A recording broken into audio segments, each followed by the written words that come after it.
And as iron that breaks and breaks all things, shall it break in pieces and bruise. I'm still going to skip down. Okay, it says, 40, verse 45. For as much as you saw that the stone was cut out of the mountain without hands, and that it brake in pieces the iron, the brass, the clay, the silver, and the gold, the great God have made known to the king what shall come to pass hereafter. And the dream is certain, and the interpretation thereof is sure. It says, then the king Nebuchadnezzar fell upon his face and worshipped Daniel, and commanded that they should offer an oblation or offering and a sweet odor unto him. The king answered unto Daniel and said, of a truth it is that your God is the God of gods and the Lord of kings, and a revealer of secrets, seeing that you could reveal the secret.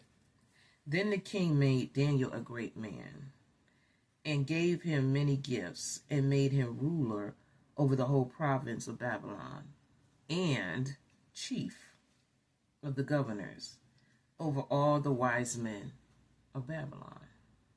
Then Daniel requested of the king, and he set Shadrach, Meshach, and Abednego over the affairs of the province of Babylon.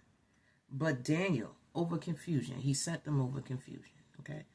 But Daniel sat in the gate but Daniel sat in the gate of the king.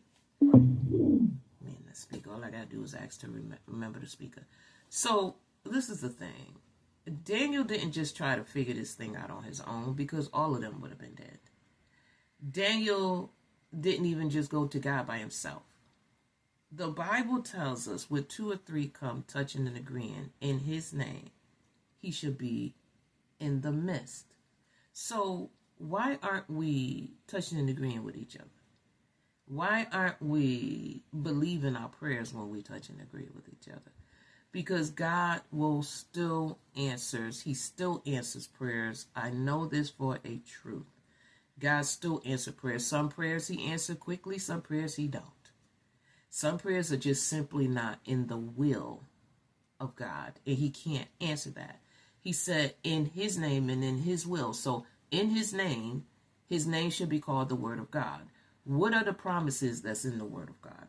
There's so many promises in the Word of God. I'm not sure you can ever list all the promises that's in the Word of God. So when we